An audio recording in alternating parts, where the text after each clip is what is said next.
خواتین و حضرات کی خدمت میں عارف کسانہ کا اسلام پہنچے۔ آج کے ولاگ میں ہم ایک مرتبہ پھر سویڈن کی سٹیزن شپ یعنی نیشنلٹی شہریت کے حوالے سے بات کریں گے کہ حکومت نے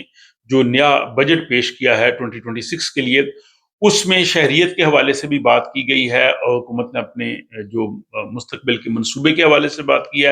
اور اس کے لیے جو ہے وہ انہوں نے فنڈز بھی رکھے ہیں تاکہ شہریت کے حوالے سے جو حکومت کا مجوزہ منصوبہ ہے اس کے لیے جو ہے وہ قانون سازی کی جائے، اور اس کے لیے جو ہے وہ جتنے فنڈز کی ضرورت ہو وہ بھی دیے جائیں۔ تو یہ جناب 2026 کے بجٹ میں اس کو شامل کیا گیا ہے، اور یہ فیصلے مائیگریشن اور شہریت سے جڑے ہیں، اور خاص طور پر اس میں دو امور پہ بات کی گئی ہے۔ ایک یہ کہ جو جرائم کرنے والے لوگ ہیں ان کو سویڈن سے ملک بدر کیا جا سکے آسانی کے ساتھ، اور دوسرا سویڈن کی شہریت کے لیے، نیشنلٹی کے لیے، سٹیزن شپ کے لیے شرائط کو سخت کیا جائے۔ تو ان دونوں امور پہ ہم بات کرتے ہیں۔ پہلے ہم بات کرتے ہیں جرائم پر ملک بدری کے حوالے سے۔ تو حکومت یہ چاہتی ہے کہ کوئی بھی اگر غیر ملکی ہے، اگر وہ سویڈن میں کوئی جرم کرے تو اس کو بہت آسانی کے ساتھ جو ہے وہ سویڈن سے ملک بدر کیا جا سکے، اور اس حوالے سے جو استغاثہ ہے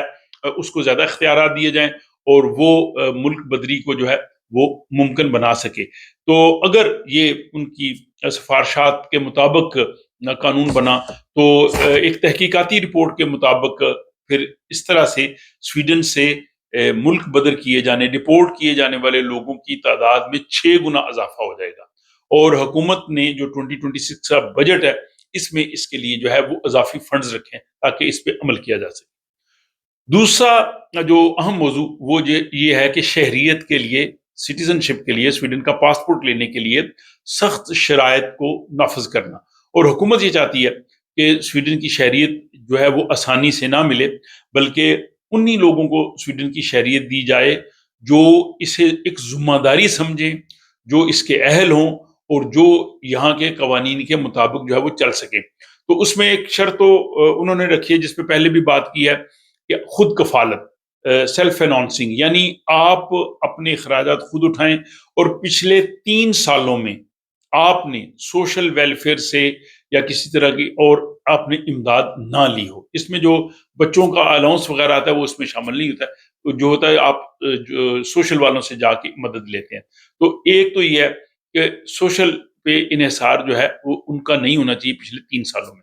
اور دوسرا یہ ہے کہ یہاں پہ رہنے کی مدت میں اضافہ ہو، جس پہ آلریڈی کئی مرتبہ بات ہوئی ہے، حکومت چاہ رہی ہے کہ وہ 8 سال تک جو ہے اس کو کیا جائے۔ اور اگلی بات یہ ہے کہ آپ کا اخلاقی ریکارڈ صاف ہونا چاہیے، آپ نے یہاں پہ کوئی اس طرح سے جرم نہ کیا ہو، آپ جو ہے وہ پولیس کے اس سے رجسٹر میں نہ ہو۔ اگلی بات یہ ہے کہ زبان اور معاشرتی علوم کا علم، یعنی سویڈش لینگویج آتی ہو، اور سویڈن کے معاشرے کے بارے میں، یہاں کے نظام حکومت کے بارے میں، نظام کے بارے میں آپ جو ہے وہ جانتے ہوں، اور اس کے لیے جو ہے وہ ایک شہریت کا امتحان ہوگا جسے شہریت کا جو ہے وہ ٹیسٹ کہیں گے، اور اس غرض سے حکومت نے سویڈن کی 2 یونیورسٹیز کو جو ہے وہ فنڈز دینے کا فیصلہ کیا ہے تاکہ وہ اس پروسیس کو آگے بڑھائیں، اور جو لوگ بھی سٹیزن شپ کا جنہوں نے ٹیسٹ دینا ہے ان کے لیے وہ سوال نامہ جو ہے وہ سارا تیار ہو، اور وہ زبان اور سویڈن کے معاشرے، یہاں کی حکومت کے حوالے سے ٹیسٹ دے سکیں۔ اب اس حوالے سے جو ہے وہ جو یہاں کی سویڈن کی سیاسی جماعتیں ہیں انہوں نے اپنے اپنے بیانات کا اظہار کیا۔ سب سے پہلے تو جو مائیگریشن کے وزیر ہیں جون فشل، انہوں نے کہا جی کہ اس طرح کا اگر سسٹم آئے گا تو لوگوں کا جو ہے وہ اعتماد بڑھے گا، لوگ ایک ذمہ داری محسوس کریں گے کہ وہ سویڈن کے شہری بن رہے ہیں، اور یہی بات تقریباً جو ہے وہ کرسچن ڈیموکریٹ پارٹی کی جو ترجمان ہے انگے مار شلسٹروم، انہوں نے کہا جی کہ یہ ضروری ہے تاکہ لوگوں میں جو ہے وہ سویڈن کی شہریت کے لیے جو ہے وہ قدر بڑھے۔ اور جو سویڈش ڈیموکریٹ پارٹی کے اس حوالے سے جو ترجمان ہے لودویگ اسپلنگ، انہوں نے کہا ہے کہ سویڈن کے شہری بننے کے لیے سب سے امپورٹنٹ ہے کہ آپ اپنے پاؤں پہ خود کھڑے ہوں، ریاست پہ بوجھ نہ ہوں۔ تو جو لوگ اپنا خرچہ خود اٹھا سکیں بالکل ان کو سویڈن کا شہری بننا چاہیے۔ اور اس کے بعد جو ایجوکیشن کی وزیر ہے لوتا ایدہولم، انہوں نے کہا ہے کہ یہ انٹیگریشن کے لیے ضروری ہے کہ آپ کو زبان آتی ہو، آپ کو معاشرے کا پتہ ہو، تاکہ آپ اس میں جو ہے وہ ایک اچھے شہری کے طور پہ رہ سکیں۔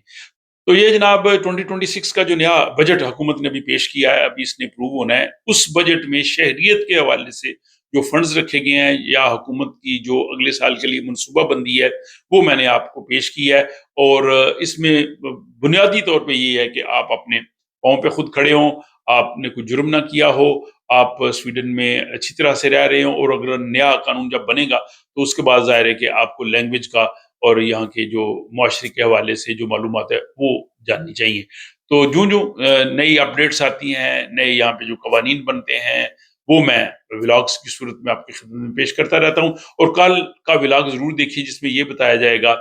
کہ اکتوبر کے مہینے میں سویڈن میں کون کون سی تبدیلیاں آ رہی ہیں، کیونکہ اکتوبر کے مہینے میں بہت سی تبدیلیاں آ رہی ہیں جس سے تمام لوگ جو ہے وہ کسی نہ کسی طرح سے متاثر ہوں گے، نئے آنے والے یا جو یہاں پہ بہت عرصے سے پرانے لوگ رہ رہے ہیں، جو کام کر رہے ہیں، اس میں بہت سی ایسی چیزیں ہیں، تو اس ولاگ کو مس نہ کیجیے گا کہ اکتوبر کے مہینے میں کون کون سی تبدیلیاں آ رہی ہیں۔ تب تک کے لیے مجھے اجازت دیجیے، اپنا خیال رکھیے گا، ملاقات ہوتی ہے آپ سے اگلے ولاگ۔